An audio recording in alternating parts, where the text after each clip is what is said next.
Okay, first of all, we're in the patient demographics. On the transaction entry tab, the patient is Carrie Heffernan. Now what we want to cover here is the debit adjustment. First of all, if you haven't watched a training video on debit adjustment codes, you'll want to watch that, because there's a strict warning in using the debit adjustment feature that will affect your reports. And if you don't understand how it's going to affect your reports, you may be one frustrated person. And I'll try to cover a little bit how it's going to affect your reports later on when we actually start posting debit adjustments. Now, debit adjustments, for a quick review, they're basically two ways of posting charges.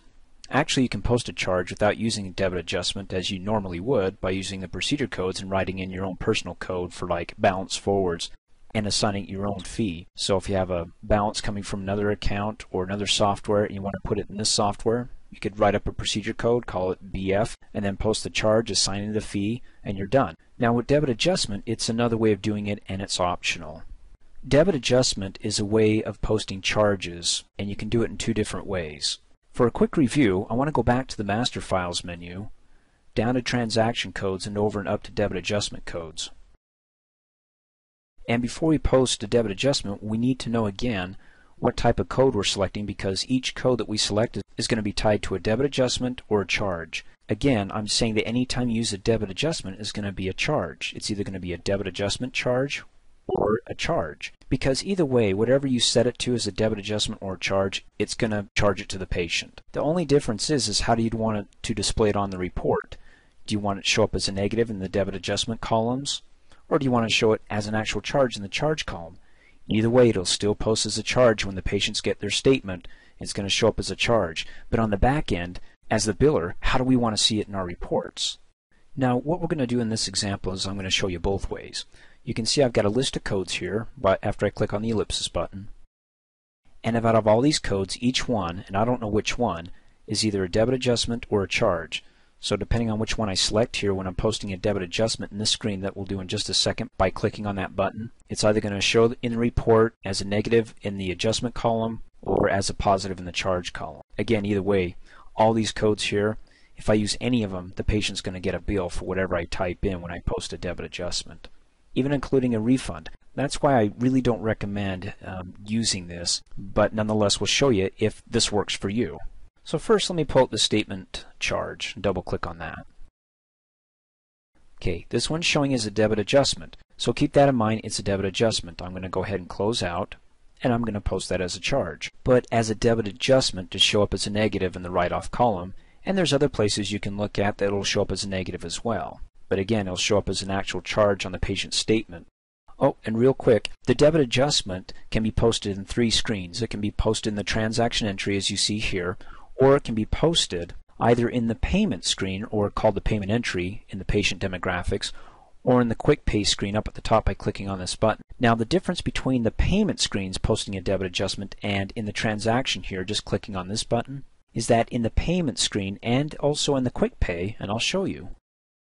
And of course here's all the different charges the patient owes, but in the payment screen when we're posting payments, if I click on the debit adjustment button here, I have to tie it to a certain visit. In other words, a data service by clicking on the drop down arrow here and then typing in a number. So there's the visit, I have to tie it to a data service, but if I click cancel and cancel and I click on the debit adjustment button here and not in any of the payment entry screens, you'll see I don't have a visit number. So I can't tie it to a patient's visit or data service, which may be fine with you. It just automatically generates its own. Okay, so let's go ahead and go through this. Now remember, it's either going to be displayed on the report as a debit adjustment or a charge depending upon the codes. And we selected the code statement charge, and it said that it was a debit adjustment. So I'm going to click on the ellipsis button here. And there it is, remember, statement charge. We'll double click on that. And we'll say, let's do a statement charge of $2.35. And you can type in here any notes you want, state. And you can only type up to so much. And of course you have your defaults over here. Their default provider is Dr. Rice. If you need to change that, go ahead and delete his name and click on the ellipsis button or do a search. And then the facility, usually you're going to leave that blank unless it's off-site like at a hospital or something. Then go ahead and select it. And of course the responsible party for this account's Doug. I mean, is it going to be somebody else, another rich aunt or another rich uncle who wants to pay on this account? But usually you'll probably leave that as the same. And then you can check this to include on the statement. Otherwise, if you just type the note in here when you post the debit adjustment charge, and we'll go to the History tab, we can pull it up there as a biller and double click on it and find out any notes. But I don't want to include this on the statement. I just want the note here for me as a biller to review later on. So I'll click OK. Okay, so I posted that for $2.35, right? Let me click on the History tab. And there it is for $2.35. So anything that's a debit adjustment, either as a debit adjustment, because remember you have those two options, as a debit adjustment or as a debit adjustment and a charge, well, it's all going to show up in blue here. And like I said, I hope I'm not confusing you, because the term debit adjustment means that you have two options. And so in either case, of those two options of a debit adjustment, it's all going to be in blue. And you can see I posted a few others down here. So there's the $2.35. Now let's go back and post another debit adjustment, this time not as a debit adjustment charge, but as a debited adjustment charge. For example, and I know this may be confusing here, I'm going to go back to the Transaction Entry tab, and when I click on the Debit Adjustment button, and I click on the Debit Adjustment code, I know because I looked at the codes that a statement charge is going to be a debit adjustment. Well, what about a finance charge? Is that a debit adjustment or an actual charge? Well, to find out, I'm going to click Cancel, and go to my master files, down to Transaction Codes, and then over and up to Debit Adjustments. Click on the ellipsis button. Then I'll select Finance Charge by double-clicking on it. This one's also displaying as a debit adjustment. Well, for the sake of this exercise, I'll change it to a charge and click Save. Close out. Click on the Debit Adjustment button. Click on the ellipsis button. Double-click on Finance Charge.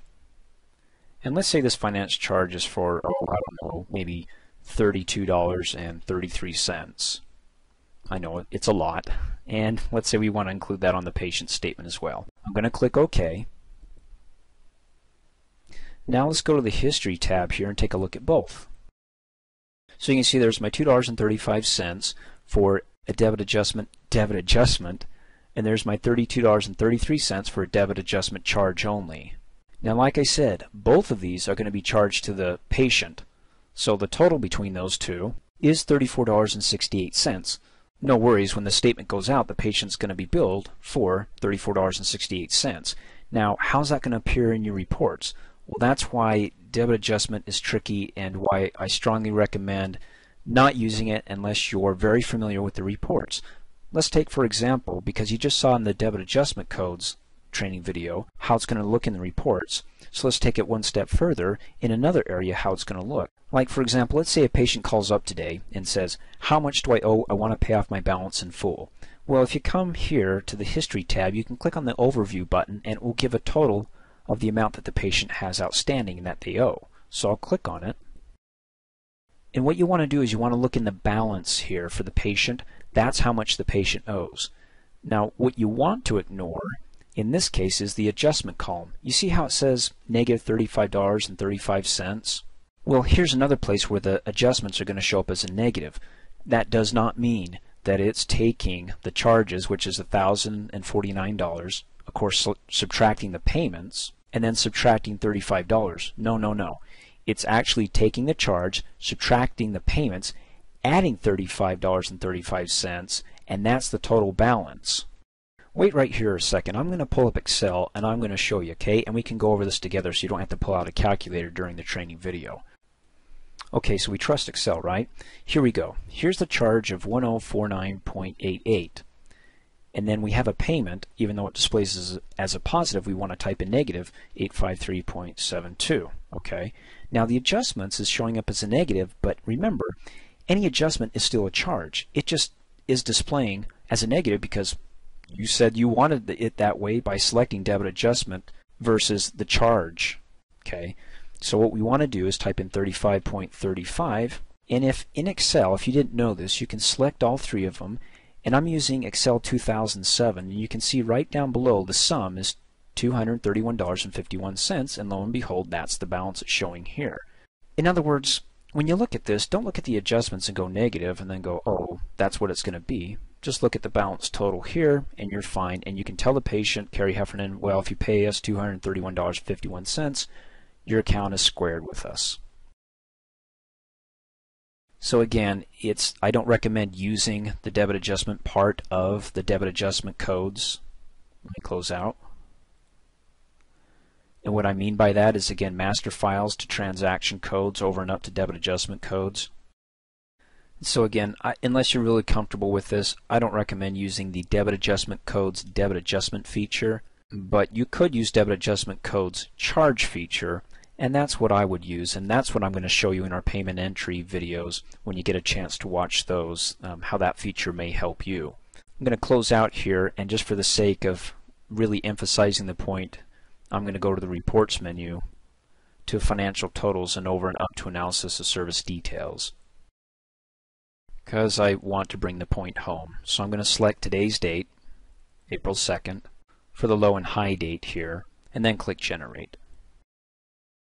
And for today's report, you can see I posted other charges, but the main focus was Carrie Heffernan. So we did a finance charge. You remember $32.33 as an actual debit adjustment charge? Well, there it is in the charge column. Let me scroll down just a little bit.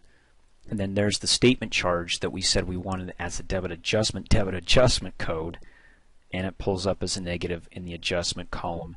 And that doesn't work again if you have write-offs, in the sense that write-offs will also display in here as a positive. So if I had John Adams here and I posted a write-off of $50, it would show 50, but then you subtract the 235 and you get a different total down below. If that's how your office uses reporting and wants to do it that way, then go ahead. Otherwise, again, I don't recommend doing it, but actually using the debit adjustments charge feature only.